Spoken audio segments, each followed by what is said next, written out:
Hello everyone, welcome back to the channel. Today we're going to evaluate whether or not KOF is dying, because this is something that I've been hearing from players for a long time. Something that I've definitely been thinking about myself, especially considering the state of the game, that we always play the exact same game modes. I've made multiple videos as to why the game has been hurting, because it is a wonderful game. I've been playing this game ever since the very beginning. I love it. It's a beautifully aesthetic game. It's very, very fun, especially if you're into fighting games. It's just that there really isn't no challenging game modes other than Tower of Illusion. This is really where the true skill comes into play, is in this game mode right here. This is the most challenging thing in the game mode, and it does have good rewards, and this is something I've talked about before. It's just that they're one and done, and it isn't that the one and done rewards are really the most terrible thing about it. It's just the fact that you can't replay it, right? So the fun factor kind of goes down really, really quick, because once you clear one of these stages,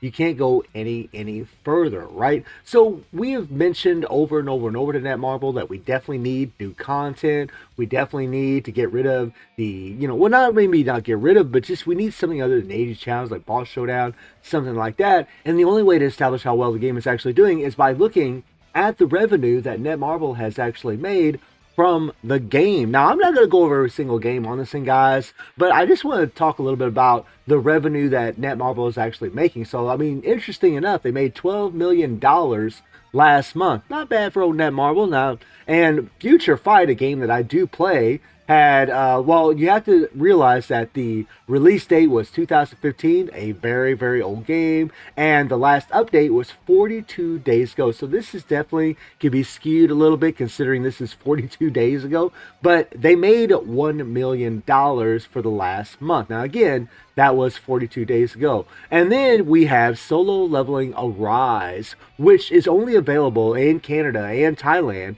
And this game actually made $500,000, and its last update was 21 days ago. Now, this is what really gets interesting. If you look here, guys, we got King of Fighter Arena. This is a game that we actually did play, a game that is somewhat similar to King of Fighter All-Star because it has a lot of the same characters. It is a KOF IP.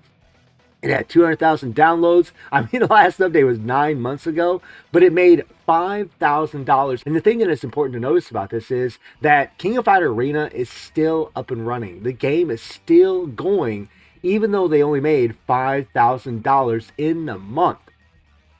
Okay, so that gives you an idea of where KOF might actually stand, because if you look at King of Fighter All-Star, you'll see that we made $90,000 last month, and this was only, the last update was only 14 days ago.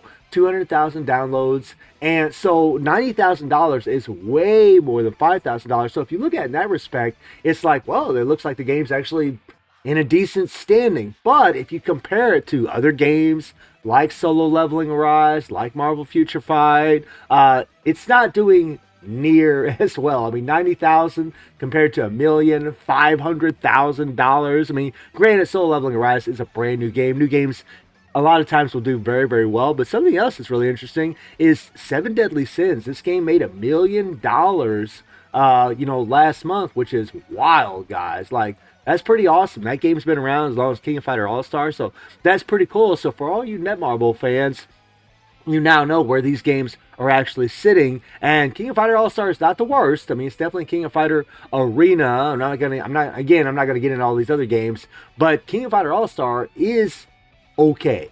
It's okay, guys. Like, it's making enough money to where it makes ends meet for Netmarble. Obviously, they want to make more money, but I mean, really, guys, they would make a lot more money because a lot of players have left this game because of the content. The fighters themselves, we all know that people love these fighters. I get comments all the time by players like, oh, they did such a good job on Cosme, or they did such a good job on Ash or Psyche, or whatever the case may be. People are just so happy with the fighters for the most part. They're just enjoy, right?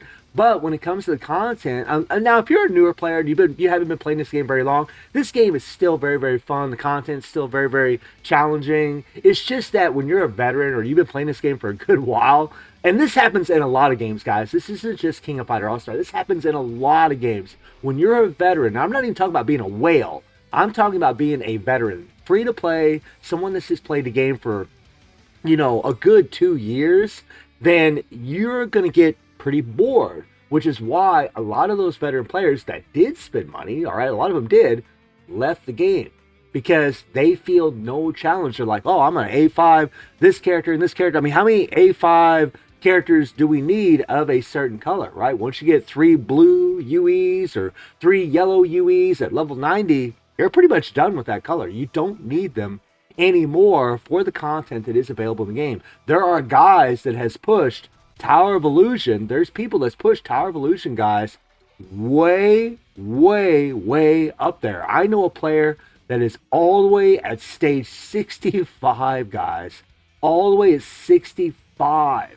Right now, with the characters that we have available in the game already. Right? Obviously, you need some insane plugins and all, but that is wild. Stage 65, right? And it only goes to stage 70. I think there's some players that might even actually have cleared this by now. Let me know down in the comments if you have. And especially if you've cleared this thing, then you really don't have a whole lot to do because everything else is pretty much auto mode for the most part.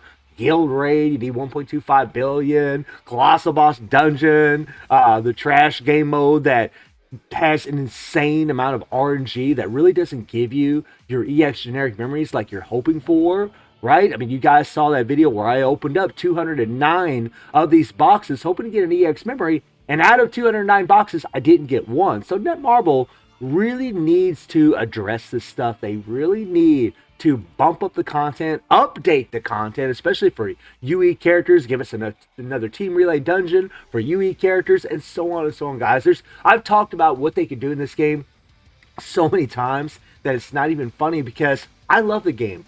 I want it to succeed. I don't want it to fail. I want it to succeed. And when I look at the cash that Netmarble is bringing in from the game, it does worry me a little bit. I'm not going to lie to you guys. It obviously they're not making as much money as what we'd like them to see, but they are making enough money to where we can have a little hope and hold out that they do give us some really good content, so that way this game can be rejuvenated. We can have so much more fun with these awesome characters that they keep reworking, or the characters that we keep getting. So guys, let me know what you think about the revenue for King of Fighters All-Star. Do you think the game is dying? And I do stream on Twitch at 9 p.m. 7 times. The link is in the description below. And I hope you enjoy the video. Thank you for watching. Y'all take care and have a good one. See everybody. Take care.